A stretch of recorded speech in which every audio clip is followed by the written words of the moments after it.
الحمدللہ رب العالمین والصلاة والسلام علی خاتم النبیین اما بعد فاعوذ باللہ من الشیطان الرجیم بسم اللہ الرحمن الرحیم الصلاة والسلام علیک یا رسول اللہ وعلی آلک واصحابک یا حبیب اللہ الصلاة والسلام علیک یا نبی اللہ وعلی آلک واصحابک یا نور اللہ۔ الحمدللہ عز و جل درود پاک پڑھنے کے بے شمار فضائل و برکات ہیں۔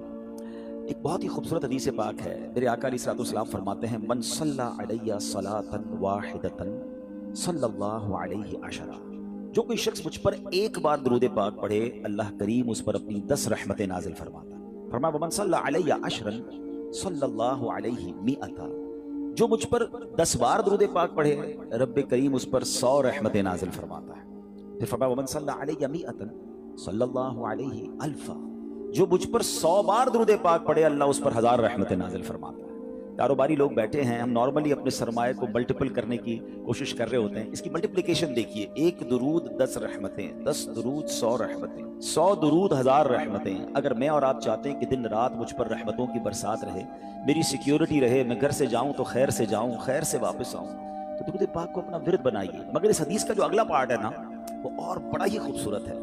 آقا فرماتے ہیں علیہ الصلوۃ والسلام ومن صلی علیہ الفا، جو مجھ پر 1000 بار درود پاک پڑھے زحمت کتفہ کتفی علی باب الجنہ، آقا فرماتے جنت کے دروازے پر اس کا کاندھا میرے کاندھے سے چھو رہا ہوگا۔ آپ ذرا سمجھئے کاندھے سے کاندھا کس سے چھوتا ہے؟ امام صاحب اعلان کرتے ہیں مسجد میں ذرا کاندھے سے کاندھا ملا کر صفیں سیدھی کر لیں، ویری نیکسٹ ٹو می، جو بالکل میرے برابر میں ہوتا ہے نا، میرا کاندھا اس سے ٹچ ہوتا ہے۔ میں تو وہ امتی ہوں، وہ غلام ہوں جو تمنا رکھتا ہوں کہ آقا علیہ السلام اپنے پیچھے پیچھے جنت میں لے جائیں تو بھی میرا بیڑا پار ہے۔ مگر ادھر سے کرم نوازی دیکھیں کہ آپ فرما رہے ہیں کہ میرے ساتھ جنت میں ایسے جائے گا کہ اس کا کاندھا میرے کاندھے سے چھو رہا ہوگا۔ یہ ہے درود پاک۔ تو بہرحال درود پاک it's a beautiful way to spend your time with رحمہ ود برکہ، جتنا ہو سکے درود پاک پڑھتے رہیں۔ آئیے مل کر محبت کے ساتھ بآواز بلند درود پاک پڑھ لیں۔ صلو علی الحبیب صلی اللہ تعالی علی محمد صلی اللہ علیہ وسلم۔ 10 رمضان مبارک ہماری امی حضور ام المومنین حضرت خدیجہ الکبریٰ رضی اللہ تعالی عنہا کا یوم بھی ہے۔ آپ کا وصال نبوت کے 10ویں سال 10 رمضان مبارک کو ہوا۔ یہ وہ عظیم ہستی ہیں، سبحان اللہ۔ میرے آقا علیہ الصلوۃ والسلام ان سے اتنا پیار فرماتے، اور نبی پاک علیہ الصلوۃ والسلام کو جس طرح انہوں نے سپورٹ کیا، یہ اسلام کے ابتدائی ایام تھے، یعنی ہماری خواتین کے لیے وہ رول ماڈل ہیں کہ اپنے شوہر کے ساتھ برتاؤ کیسا ہونا چاہیے، اور اسپیشلی ٹف ٹائم میں آپ طیبہ، طاہرہ، زاہدہ، صدیقہ، اور آپ عظیم ہستی ہیں کہ نبی پاک علیہ الصلوۃ والسلام کی جو پہلی زوجہ ہیں وہ آپ ہیں، اور جب تک آپ نبی پاک علیہ الصلوۃ والسلام کی زوجیت میں رہیں میرے آقا علیہ الصلوۃ والسلام نے کوئی دوسرا نکاح نہیں فرمایا۔ ایک اور خوبصورت بات کہ پیارے آقا علیہ الصلوۃ والسلام کی تمام اولاد میں سوائے حضرت ابراہیم کے جتنی اولاد ہے وہ سب حضرت خدیجہ الکبریٰ رضی اللہ تعالی عنہا سے ہے، اور سبحان اللہ رہتی دنیا کے سیدوں کی نانی جان جو ہیں وہ حضرت خدیجہ الکبریٰ رضی اللہ تعالی عنہا ہے۔ جنت المعلی میں آپ کا مزار شریف موجود ہے، مکہ مکرمہ میں اللہ تربت حضرت خدیجہ پر اپنی کروڑوں رحمتوں کی بارش نازل فرمائے، اور ان کے صدقے ہماری مغفرت فرمائے، اور ہماری ماؤں بہنوں کو ان کی سیرت سے اپنی زندگی میں امپلیمنٹیشن کرنے کی توفیق عطا فرمائے۔ چونکہ بات خاندان نبوت کی ہوئی ہے اور سبحان اللہ، آئیے اسی خاندان کی نسبت سے میں ایک بڑا ہی ایمان افروز آپ کو واقعہ سناتا ہوں، جس ایک واقعے میں ہم سب کے لیے بہت کچھ ہے۔ ماجرا یہ تھا کہ مولا علی شیر خدا کرم اللہ تعالی وجہ الکریم کے گھرانے میں 5 افراد تھے، بی بی فاطمہ خاتون جنت، حضرت امام حسن، حضرت امام حسین، اور ان کا ایک غلام تھا اس کا نام تھا حارث۔ یہ 5 افراد رہتے تھے، اور 3 دن گزر گئے ان کے پاس کھانے کو کچھ نہیں تھا، 3 دن تک فاقہ ہے، کھانے کو کچھ نہیں۔ خاتون جنت بی بی فاطمہ رضی اللہ تعالیٰ عنہ نے مولا علی سے کہا اے علی جا کر میرا یہ لباس بیچ کر آ جاؤ۔ ذرا میں تھوڑا سا واقعہ یہ بریک کرتا ہوں، ہم ساتھ ساتھ سیکھتے بھی جائیں گے تو انشاءاللہ آج بیان میں آنے کا مقصد بھی پورا ہو جائے گا۔ یہ گھرانہ کون سا ہے؟ یہ میرے آقا کا گھرانہ ہے، یہ نبی پاک علیہ الصلوۃ والسلام کی جگر کا ٹکڑا بی بی فاطمہ رضی اللہ تعالیٰ عنہ کا گھر ہے۔ مولا علی وہ ہیں کہ جن کے بارے میں نبی پاک فرمائے جس کا میں مولا اس کا علی مولا، یعنی اس قدر عظیم گھرانہ، اور سرکار دو عالم علیہ الصلوۃ والسلام کے پاس نعمتوں کی کوئی کمی؟ آپ تو وجہ تخلیق کائنات ہے نا، نبی پاک علیہ الصلوۃ والسلام ہی از the reason of the whole creation۔ خود فرماتے ہیں کہ اگر میں چاہوں تو یہ مکے کے پہاڑ سونے چاندی کے بن کر میرے ساتھ چلنا شروع ہو جائے، اتنا اتھارٹی ہے، مگر 3 دن سے کھانے کو نہیں ہے، مگر اس گھرانے میں شکوہ بھی نہیں ہے۔ اس گھرانے میں کمپلین بھی نہیں ہے، پھر اس گھرانے کا تو حال دیکھیں کہ 3 دن کا فاقہ ہے۔ کیا کبھی ایسا ہوا کہ ہم میں سے کسی نے اپنا لباس بیچا ہو کھانے کے لیے؟ خاتون جنت، جنتی عورتوں کی سردار، آپ کہہ رہی ہیں مولا علی شیر خدا کو کہ جا کر میرا لباس سیل آؤٹ کریں اور کچھ کھانے کو لے آئیں۔ سبق مل رہا ہے کہ اگر کبھی زندگی میں کوئی تکلیف آ جائے، کبھی کوئی جناب ہماری چیزوں میں کمی ہو جائے تو شکوے نہیں کرنے، صبر کرنا ہے۔ ہمیں تو جناب تھوڑا سا کاروبار ڈاؤن ہو جائے، تھوڑی مارکیٹ ڈاؤن ہو جائے، تھوڑا سا جناب کوئی نقصان ہو جائے تو ہمارا تو چہرہ ہی بتا دیتا ہے کہ لگتا ہے بہت بڑا لاس ہو گیا ہے۔ نہیں جناب، زباں پر شکوے رنجو علم لایا نہیں کرتے، زباں پر شکوے رنجو علم لایا نہیں کرتے، نبی کے نام لیوا غم سے گھبرایا نہیں کرتے۔ اب ذرا آگے سنیے، مولا علی شیر خدا کرم اللہ تعالی وجہ الکریم وہ لباس مارکیٹ میں جا کے سیل آؤٹ کرتے ہیں، وہ لباس بکتا ہے 6 درہم کا، ٹھیک ہے۔ اب لاجک تو یہ کہتی ہے کہ 6 درہم کا اناج خریدیں اور گھر والوں کے لیے کھانا لے کر جائیں۔ اسی دوران ایک سائل آ جاتا ہے، ایک اللہ کا بندہ آتا ہے، کہتا ہے اے ابو الحسن، میں بہت غریب ہوں، مجھے اللہ کے نام پہ کچھ دے دو۔ اچھا، اب ہم جیسا کوئی آدمی ہوتا تو 6 میں سے چلے، اگر بہت سخاوت بھی ہوتی تو چلے 1 درہم اسے دے دیتا، مگر یہ گھرانہ کیسا گھرانہ ہے، سخاوت کیسی ہے اس گھرانے میں۔ مولا علی شیر خدا نے 6 کے 6 درہم اس فقیر کو دے دیے، اگین ایمپٹی ہینڈڈ، سب دے دیے۔ تھوڑا آگے چلے تو ایک عربی آیا اور آ کر کہتا ہے، اس کے پاس اونٹنی تھی، کہ اے ابو الحسن، مولا علی کی یہ کنیت تھی، یہ اونٹنی خریدو گے؟ مولا علی کہتے ہیں میرے پاس تو پیسے ہی نہیں، تو ادھار خرید، کتنی کی دینی ہے؟ 100 درہم کی۔ آپ نے اونٹنی خرید لی۔ تھوڑا اور آگے گیا تو ایک اور عربی آیا، ایک اور عربی شخص کہتا ہے اے علی یہ اونٹنی بیچنی ہے؟ بیچنی ہے تو کتنی کی خریدی ہے؟ کیسا کوسچن ہے؟ بزنس کمیونٹی کے لوگ بیٹھے ہیں نا، ہم سے کوئی پوچھ لے آپ کی کاسٹ کیا ہے، اس کے بعد تو جناب وہ کلابیں لگتی ہیں، بھائی اللہ کی قسم میری تو کاسٹ ہی اتنے کی ہے۔ اچھا ہمیں سمجھ نہیں آتی، بندہ پہلے کاسٹ 1000 روپے بتاتا ہے، تھوڑی نیگوشیشن کرو تو 950 پہ آ جاتا ہے، یار ابھی تو آپ قسمیں کھا رہے تھے میری 1000 کی کاسٹ ہے۔ ہمارا یہ حال ہے، مولا علی شیر خدا گھر میں کھانے کو کچھ نہیں ہے، آپ فرماتے ہیں 100 درہم کی خریدی ہے، سچ کو آنچ نہیں ہے۔ وہ بندہ کہتا ہے 160 کی دینی ہے، آپ نے بالکل دینی، 160 میں آپ نے سیل کر دی۔ تھوڑا آگے گئے تو پہلے والا جو عربی تھا وہ آیا، کہا اے علی وہ اونٹنی کہاں گئی؟ کہا میں نے بیچ دی، اب میرے پیسے دے دو۔ آپ نے 100 درہم دے دیے، خوشی خوشی گھر آئے اور بی بی فاطمہ کے ہاتھ میں 60 درہم رکھ دیے۔ خاتون جنت کہتی ہے اے علی میرا جوڑا اتنا قیمتی تو نہیں تھا کہ 60 درہم کا بک جاتا۔ سنو مولا علی کیا کہتے ہیں، کہتے ہیں میں نے اللہ سے تجارت کی ہے، میں نے اللہ سے کاروبار کیا ہے، 6 ملے تھے وہ اللہ کی راہ میں خرچ کیے، اللہ نے مجھے 60 لوٹا دیے۔ ہائے ہائے، اب سنیے، اب آگے سنیے اس کی اور اس واقعے کا خوبصورت ٹرن اور سنیے گا، ایمان تازہ ہو جائے گا۔ اس گھرانے کی شان کیا ہے؟ اعلیٰ حضرت امام اہل سنت لکھتے ہیں نا، کیا بات رضا اس چمنستان کرم کی، کیا بات رضا اس چمنستان کرم کی، زہرا ہے کلی جس میں حسین اور حسن کو۔ یہ گھرانہ ہی چمنستان کرم ہے۔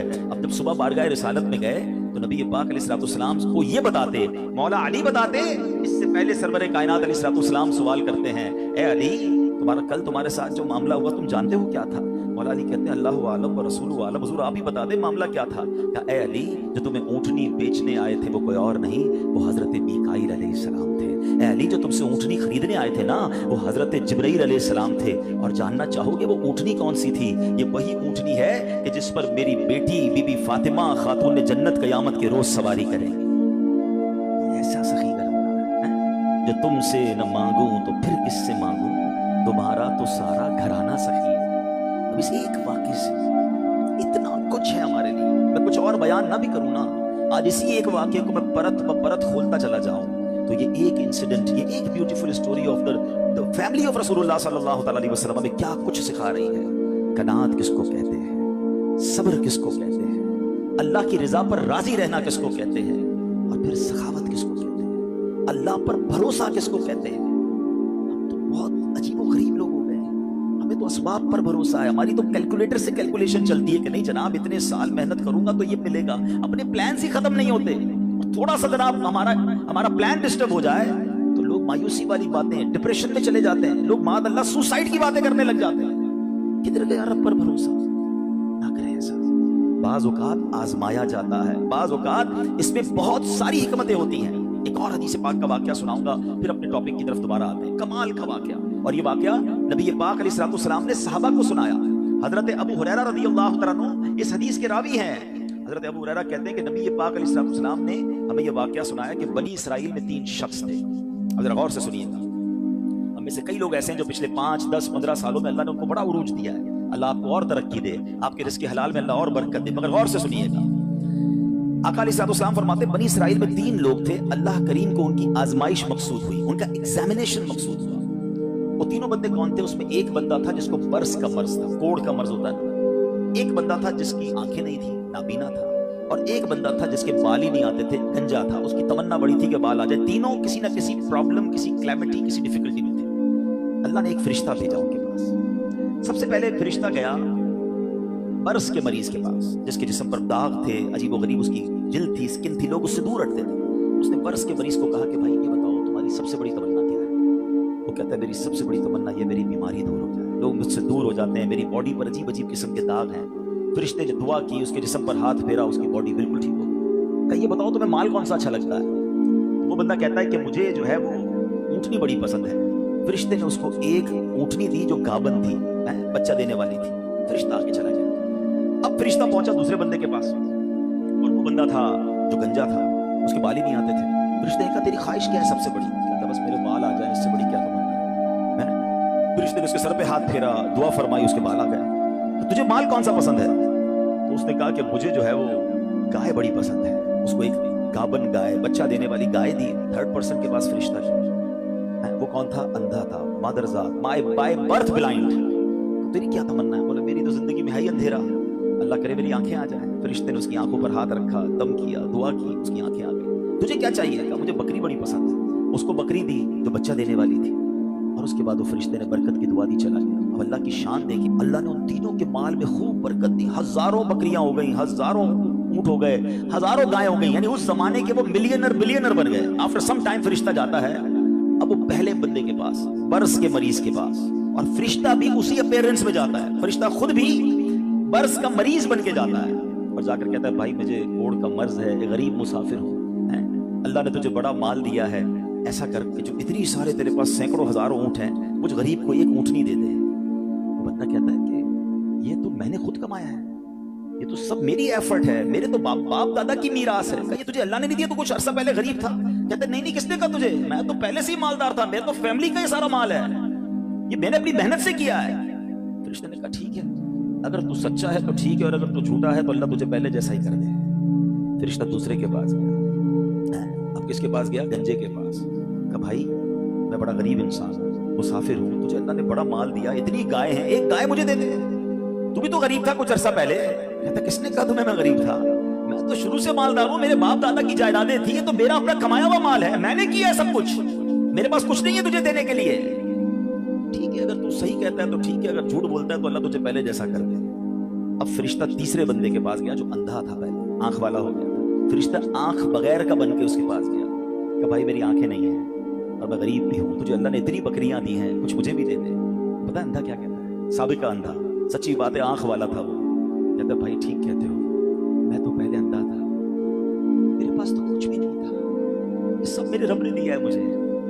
تو بھی اسی پرابلم میں جس پرابلم میں پہلے تھا، اے میرے بھائی تجھے جو لینا ہے لے لے، مجھے رب نے کہاں سے کہاں پہنچا دیا، میرے پاس تو تھا ہی کچھ نہیں، تو بھی میری طرح غمزدہ ہے، اے بھائی یہ بکریاں تیری، جتنی چاہیں لے جا۔ فرشتہ کہتا ہے مجھے کچھ نہیں چاہیے، اللہ تیرے مال میں برکت ڈال دے، یہ تیری آزمائش تھی جس میں تو کامیاب ہو گئی۔ حدیث پاک تو نبی پاک علیہ السلام نے واقعہ صحابہ کو سنا۔ اب سچ بتائیں ہماری کیفیت کیا ہے؟ ہم جب کچھ بن جاتے ہیں تو ہماری زبانوں پر یہ آتا ہے کہ یہ میں نے کیا ہے، یہ میرا کمال ہے، یہ میرے بیسٹ ڈیسیشن تھے، یہ میرا وقت پہ فیصلہ تھا، میں نے پراپرٹی اٹھا لی تھی تو جناب اتنے آگے پہنچ گیا۔ نہیں پیارے پیارے اسلام بھائی، یہ نہ کرنا۔ ہمیشہ زندگی میں ایک ذہن بنائی رکھنا کہ جو کچھ دیا ہے وہ میرے رب نے دیا ہے، میری کوئی اوقات نہیں ہے۔ ارے مجھ سے زیادہ عقل مند لوگ موجود ہیں، مجھ سے زیادہ پڑھے لکھے سمجھدار لوگ موجود ہیں، اگر رب نے مجھے نوازا ہے تو یہ صرف اس کی مہربانی ہے۔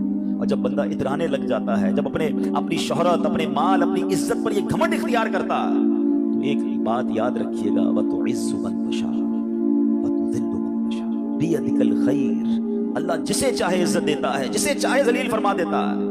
ہم نے کروڑوں جس کے فالوورز ہیں ان کو دیکھا منٹوں میں ذلیل ہوتے ہوئے، زکوٰۃ دینے والے دنوں کے اندر زکوٰۃ لینے والے بندے دیکھے۔ اے میرے پیارے اسلامی بھائیوں، دنیا میں عروج والے جیلوں میں گرفتار ہوتے بھی آپ نے دیکھے، وقت نہیں لگتا بدلنے میں۔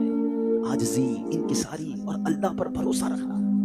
ہم نے جو خاندان نبوت کا واقعہ سنا نا، اس میں سے سب سے بڑا میسج پتہ ہے کیا ہے؟ کہ آزمائشیں آتی ہیں، ہم نے اس آزمائش پر صبر کرنا ہے۔ بے صبری کر جاتے ہیں۔ قرآن مجید فرقان حمید میں رب عز و جل نے واضح اعلان فرما دیا، یعنی کمال دیکھیں، ہمیں پہلے سے بتا دیا تمہارا ایگزامینیشن آنے والا ہے۔ کیا فرمایا؟ وَلَنَبْلُوَنَّكُمْ بِشَيْءٍ مِّنَ الْخَوْفِ وَالْجُوعِ وَنَقْصٍ مِّنَ الْأَمْوَالِ وَالْأَنفُسِ وَالثَّمَرَاتِ، یعنی اللہ نے فرمایا ان قریب تمہیں آزمائیں گے، بی ریڈی، بی کیئرفل، آپ کا ایگزام ہونے والا ہے۔ اچھا یہ بھی نہیں فرمایا کہ کسی بھی چیز سے ایگزام ہو جائے گا، ہمیں ایگزامینیشن کے کوسچن بھی بتا دیے کہ کیا کیا ٹیسٹ آ سکتا ہے۔ ہم کہتے ہیں ذرا گیس پیپر تو بتائیں کوسچنز کیا ہوں گے، قرآن نے بتا دیا ہے کہ کیا کیا ٹینشن آ سکتی ہے۔ کیا فرمایا؟ بِشَيْءٍ مِّنَ الْخَوْفِ، کبھی خوف آئے گا، ڈر لگے گا، دشمن سامنے آ جائیں گے، ہیں بچوں کے لیے خوف ہو جائے گا، ماحول آپ کے آس پاس کا ڈینجرس ہو سکتا ہے۔ وَالْجُوعِ، کبھی بھوک سے پریشان ہو جاؤ گے، مال کم ہو جائے گا، غربت آ سکتی ہے۔ پھر فرمایا بِشَيْءٍ مِّنَ الْخَوْفِ وَالْجُوعِ وَنَقْصٍ مِّنَ الْأَمْوَالِ، تمہارے مال خراب ہو جائیں گے، کبھی آپ شپمنٹ منگوائیں گے، کبھی آپ نے سٹاک خریدا ہوگا، کبھی دکان لگائی ہوگی، اچانک مال میں کوئی فالٹ نکل آئے گا، آپ کا کاروبار ڈاؤن ہونے لگ جائے گا، یہ بھی ہو سکتا ہے۔ وَالْأَنفُسِ وَالثَّمَرَاتِ، تمہارے جسموں میں پرابلم آ سکتی ہے، ہم بیمار ہو سکتے ہیں، ہماری باڈی میں پرابلم، بندہ کہتا ہے چلتے چلتے بیمار ہو گیا، every thing is going good, اچانک کون سا وائرس نکل آیا، یہ ٹینشن، یہ امتحان ہونا ہے۔ وَالثَّمَرَاتِ، یا تمہارے پھل، تمہارے مال، تمہارے باغات، یہ بھی خراب ہو سکتے ہیں۔ مگر آگے قرآن کیا کہتا ہے؟ یہ ایگزامینیشن سے جو پاس ہو جائے گا نا، وَبَشِّرِ الصَّابِرِينَ، خوشخبری ہے صبر والوں کے لیے، it means good news waiting for you, یہ ٹائم نکالنا ہے، اگر صبر سے نکال گئے تو آگے کیا ہے؟ خوشخبری موجود ہے۔ الذین اذا اصابتهم مصیبہ قالوا انا للہ وانا الیہ راجعون، کہ جب ان پر کوئی مصیبت آتی ہے تو وہ کیا کہتے ہیں؟ واویلا نہیں کرتے، کہتے اللہ ہی کا مال ہے، اللہ ہی کی طرف لوٹ جانا ہے۔ کاش یہ بات سمجھ آ جائے، جب بھی آپ کو فیل ہونا کہ چلتے چلتے معاملات ڈسٹرب ہو رہے ہیں تو بی پریپیئر کہ مجھ پر ٹیسٹ شروع ہو گیا اور میں نے فیل نہیں ہونا ہے، میں نے صبر کے ساتھ یہ مشکل وقت گزارنا ہے، اللہ پر بھروسہ رکھنا ہے، اللہ پر یقین رکھنا ہے۔ اب ہمارا پرابلم یہ ہے کہ جب کسی کو کہو بھائی صبر کرو، ساری دنیا کو بتا کر کہتے ہیں جناب صبر ہی تو کر رہے ہیں، یہ صبر نہیں ہے۔ آج کل ایک جملہ بڑا مشہور ہے، لوگ کہتے ہیں اللہ آپ کو صبر جمیل عطا فرمائے، صبر جمیل پر اجر عظیم عطا فرمائے۔ ان کو روک کے پوچھو بھائی صبر جمیل کس کو کہتے ہیں؟ وہ کہیں گے شاید کسی جمیل بھائی کا صبر ہوگا، یہ کسی جمیل بھائی کا صبر نہیں ہے۔ What is the definition of صبر جمیل؟ یہ ریکوائرڈ ہے، اور وہ کیا ہے کہ دو بندے بیٹھے ہیں، ایک پرابلم میں ہے ایک پرابلم میں نہیں ہے، لیکن ان دونوں کو دیکھ کر آپ فیصلہ نہ کر سکیں کہ کون پرابلم، پتہ ہی نہ چلے، میرا چہرہ بھی نہ بتائے میں کسی تکلیف میں ہوں۔ ہاں یہ ہے صبر، ہمارا تو چہرہ ہی بتا دیتا بھی خیر تو ہے، کوئی بہت بڑا لگتا ہے پرابلم ہے، ہاں بس یار بڑی مشکل میں ہوں۔ اچھا جس کو بتایا کیا وہ حل کر دے گا؟ دنیا بھر کو بتانا ہے یار سر میں بڑا درد ہے، پیٹ میں بہت درد ہے، کاروبار بڑا ڈاؤن ہے، فیملی میں بڑے پرابلمز ہیں، نہ وہ ڈاکٹر ہے کہ علاج کر دے، نہ وہ کچھ ہمارا مسئلہ حل کر سکتا ہے، مگر جو صبر کا ثواب تھا نا میں نے ضائع کر دیا۔ صبر کا ثواب پتہ ہے کتنا ہے؟ سنیے، بلکہ میں ایک بڑی عجیب بات کرنے جا رہا ہوں، آپ کو حدیث پاک سناتا ہوں۔ بعض اوقات لوگ، ہم جیسے گناہگار آدمی کو یہ خیال تو نہیں آنا چاہیے، لیکن شیطان ہے نا، کبھی خیال ڈال دیتا ہے یار میں نماز بھی پڑھتا ہوں، روزے بھی رکھتا ہوں، صدقہ خیرات بھی کرتا ہوں، مشکلیں حل نہیں ہو رہی۔ سنو اب 2-3 حدیثیں آپ کے سارے پرابلم سالو کر دیں گے۔ حدیث پاک کا مضمون ہے، اللہ کے حبیب علیہ السلام فرماتے ہیں کہ اللہ جب کسی بندے سے محبت کا ارادہ فرماتا ہے اس پر آزمائشوں کی بارش بھیج دیتا ہے نا، عجیب بات ہے، اللہ مجھ سے پیار بھی کرے اور مجھ پر آزمائشیں بھی بھیجے۔ حدیث کا اگلا حصہ اس کو پراپر ایلوبریٹ کرتا ہے، ڈسکرائب کرتا ہے کہ مشیت الہی یہ ہوتی ہے، حدیث کا خلاصہ ہے کہ اللہ کی رضا یہ ہوتی ہے کہ اللہ بندے نے جو دنیا میں گناہ کیے ہیں نا، خطائیں ہو گئی ہیں میرے بندے سے، اس پر کچھ آزمائشیں بھیجوں، یہ صبر کرے تو پھر میری بارگاہ میں آئے تو اس کے سارے گناہ معاف ہو گئے ہوں، میں سے جنت میں داخل کر دوں۔ یعنی یہ آزمائشیں تو مجھے میرے گناہ معاف کروانے آ رہی تھی، میرے اللہ کی بارگاہ میں مجھے اللہ سے قریب کرنے آ رہی تھی، اور میں نے واویلا کر کے، میں نے شکوے کر کے وہ سارا ثواب ضائع کر دیا۔ ایک اور حدیث پاک سنیے، اللہ رب العالمین کی بارگاہ میں بندے کا کوئی مرتبہ لکھا ہوتا ہے، ٹھیک ہے، اور بندہ عبادت کے ذریعے روزے رکھ کر، نمازیں پڑھ کے، تلاوت کر کے وہ وہاں نہیں پہنچ پا رہا ہوتا، اللہ چاہتا ہے کہ یہ بندہ اس رینک تک پہنچ جائے، اللہ اس پر آزمائش بھیجتا ہے تاکہ میرا بندہ صبر کر لے تو اس کو وہ مرتبہ عطا ہو جائے۔ ہائے ہائے، یعنی آزمائش مجھ پر میرے رینک بلند کرنے، میرے درجے بلند کرنے آئی، اور ہائے میری بے صبری کہ میں نے وہ سب ثواب ضائع کر دیا۔ نہ کرے میرے پیارے اسلام بھائی، مشکلیں آتی ہیں۔ اچھا پھر پتہ ہے پرابلم کیا ہے؟ ہمارا ایک اور بڑا ایشو ہے، ہم کسی کو مسکراتا دیکھتے ہیں، کسی کو اچھے کپڑے دیکھ لیتے ہیں، کسی کی بڑی گاڑیاں دیکھ لیتے ہیں، کسی کا بڑا گھر دیکھ لیتے ہیں، ہمیں لگتا ہے یار یہ کتنا مزے میں ہے یار، میں یہ اکیلا پریشان ہوں۔ یہ آپ کی بھول ہے۔ ایک بات یاد رکھیے گا، زندگی کی گاڑی مسائل کے پہیوں پر ہی چلتی ہے۔ امیر کے مسئلے اور ہیں، غریب کے مسئلے اور ہیں، شہرت جس کو ملی ہے نا اس کے پرابلمز اور ہیں، جو غیر معروف ہے اس کے پرابلم اور ہیں۔ زمانے میں ہر کسی کو کچھ نہ کچھ ایشو ضرور ہے، یہ نہ سمجھے کہ یار یہ اتنا مسکرا رہا ہے، کیا پتہ اس مسکراہٹ کے پیچھے کتنے دکھ چھپائے بیٹھا ہے۔ آپ یقین کریں، بلیو کریں، ایسا نہیں ہے کہ سب لوگ 100% خوشحال ہیں، پرابلم سب کے ساتھ ہوتے ہیں۔ ابھی میں کیا بتاؤں آپ کو، ہمارے پاس تو لوگ دعائیں کروانے آتے ہیں نا، ایسی پرابلم بتاتے ہیں کہ پیروں سے زمین نکل جاتی ہے۔ بعض اوقات ہم اتنے بڑے گھر میں جاتے ہیں، اس کی گاڑیاں کروڑوں روپے کی کھڑی ہیں، ان سے ملاقات ہوئی، وہ کہتے ہیں حضرت آپ سے الگ سے دعا کروانی ہے۔ جب وہ بیچارہ اپنا مسئلہ بتاتا ہے نا، ہمیں لگتا ہے ہمارا تو ہمیں کچھ نہیں ہے، یہ کتنی بڑی آزمائش سے گزر رہا ہے، کتنی بڑی پرابلم سے گزر رہا ہے۔ میں آج کی آپ کو مثال دیتا ہوں۔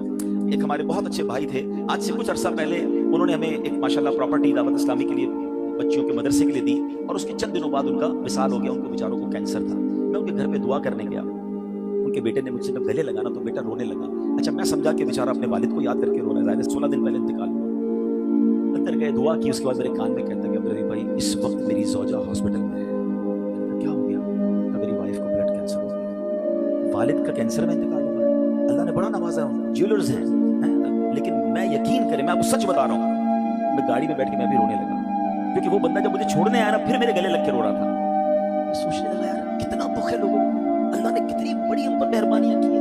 اگر مجھے کوئی بڑی بیماری نہیں ہے، میرے بچے میرے ساتھ ہیں، میری فیملی میرے ساتھ ہے، نہیں چاہیے یار دنیا کے سارے اللہ اللہ نہ ملے اتنی ساری لگژریز، صحت سے بڑھ کے کچھ نہیں ہے، مگر ہمیں اس کی قدر ہی نہیں ہے، ہمیں اس کی کوئی اہمیت کا اندازہ ہی نہیں۔ پوچھو ان سے، کروڑوں روپے ہیں مگر علاج نہیں ہو پا رہا، ڈاکٹر بعض اوقات مایوس کر دیتے ہیں۔ کتنا تکلیف میں لوگ، ہم ہیں کہ چھوٹی چھوٹی باتوں پر بے صبری۔ صبر تو کریں، اللہ کی رضا پر راضی تو رہیں۔ میں نے آپ کو خاندان نبوت کا واقعہ سنایا، ارے کھانے کو کچھ نہیں ہے مگر شکوہ نہیں ہے۔ کاش یہ بات ہمیں سمجھ آ جائے اور ہم ہر حال میں اللہ کا شکر ادا کرنے والے بن جائیں۔ اور ایک اور میں آپ کو بات بتاؤں، ہم جو دنیا والوں کو بتاتے ہیں نا، ہوتا کچھ نہیں ہے اس سے، مت بتایا کرو دنیا والوں، صحیح بتا دو، مت بتایا کرو، اپنے غم مت بتایا کرو، ثواب بھی چلا جاتا ہے۔ اور بعض اوقات یہ دنیا والے نا ہمارا مذاق بھی اڑاتے ہیں۔ ہم جب کسی کو اپنا پرابلم بتاتے ہیں نا، ہمارے سامنے تو بڑے اچھے بنتے ہیں کہ اچھا ٹھیک ہے میں کرتا ہوں کچھ، بعد میں جا کے دنیا میں باتیں کرتے ہیں، آیا تھا میرے پاس ہے، اس کا یہ مسئلہ ہے، ہاں باتیں بڑی کرتا ہے، بڑی پرابلم میں کیوں بتاؤں میں دنیا والوں کو۔ وہ نعت کا شعر ہے نا، کسی کا احسان کیوں اٹھائے، کسی کو حالات کیوں بتائے، کیوں بتاؤں میں دنیا والوں کو مجھے کیا غم ہے نا۔ میرے آقا سلامت رہے ہیں، اللہ کے حبیب علیہ الصلوۃ والسلام ہیں، اور رب عز و جل کی بارگاہ میں ادھر عرض کروں نا، کسی کا احسان کیوں اٹھائیں، کسی کو حالات کیوں بتائیں، آقا تم ہی سے مانگیں گے تم ہی دو گے، تمہارے در سے ہی لو لگے۔ ہاں اللہ رسول کی بارگاہ میں عرض کیا، ادھر آنسو بہاؤ، نہ بتاؤ دنیا والوں کو۔ ایک اور کمال کا شعر ہے کہ دنیا والے تو درد دیتے ہیں، دنیا والے تو درد دیتے ہیں، زخمی دل کی دوا مدینہ ہے۔ تو جب دنیا والوں نے کوئی ہمارا بھلا کرنا بھی نہیں نا ان کے ہاتھ میں ہے، شفا دینے والی ذات میرے رب کی، برکت دینے والی ذات میرے رب کی، تو اللہ سے باتیں کرو نا۔ تو آج سے یہ ذہن بنا لے میرے پیارے اسلامی، مشکل آنی ہے تو صبر کے ساتھ وہ وقت گزارنا ہے، اللہ کی رضا پر راضی رہنا ہے، وہ بڑا کریم ہے، وہ اپنے غیب کے خزانوں سے آپ کو عطا فرمائے۔ توجہ بیان کی طرف رکھیے گا۔ اور اب آتے ہیں اس پورے واقعے سے ایک اور خوبصورت بات جو ہمیں سیکھنے کو ملی، اور وہ بات کیا ہے کہ نبی پاک کے خاندان کی سخاوت کیسی تھی۔ مولا علی شیر خدا کے پاس صرف 6 درہم تھے، آپ نے وہ سب کے سب دے دیے، مگر آج حال یہ ہے کہ لوگ اپنی زکوٰۃ ادا نہیں کرتے۔ آج زکوٰۃ لوگوں کو بھاری پڑنے لگ گئی ہے، جب کیلکولیٹ کرتے ہیں کہ جناب کروڑوں روپے زکوٰۃ، تو اس کے بعد ان کو بھاری لگتی ہے۔ نہ کریں ایسا، یہ زکوٰۃ مال کا میل ہے، اور اگر یہ مال کا میل آپ کے مال سے جدا نہ ہوا تو یہ آپ کے مال کو بھی میلا کر دے گا۔ ایک بات یاد رکھیے گا، سرکار دو عالم صلی اللہ علیہ وسلم کا یہ فرمان ہے، اپنی زکوٰۃ ادا کر کے اپنے مال کو مضبوط قلعوں میں قید کر لو۔ اگر میں اور آپ چاہتے ہیں نا کہ میری آپ کی پراپرٹی سیکیور رہے، ہمارے مال و اسباب سیکیور رہے، تو حدیث پاک میں تو فارمولہ موجود ہے کہ اپنے مال کو زکوٰۃ دے کر مضبوط قلعوں میں قید کر لو۔ لیکن یہاں زکوٰۃ دینے کے لیے تیار نہیں لوگ، لم سم نکال دیتے ہیں، کیلکولیٹ نہیں کرتے۔ یاد رکھیے یہ مال ہی عذاب بن جائے گا اگر آپ زکوٰۃ پوری ادا نہیں کرتے۔ اگر ہمارے پاکستان میں سارے سرمایہ دار کچھ نہ کریں، اپنی زکوٰۃ پوری ادا کر دیں، سارے زمیندار اپنی زکوٰۃ پوری ادا کر دیں، آپ اپنی آنکھوں سے دیکھیں گے کہ غربت کتنی جلدی ختم ہوتی چلی جا رہی ہے۔ میں نے ایک بار کیلکولیشن کی، ذرا سنیے گا۔ پاکستان زرعی ملک ہے، ٹھیک ہے، اور اس کی زراعت کی جو کیلکولیشن ہے وہ انٹرنیٹ پر موجود ہے، you can search your self.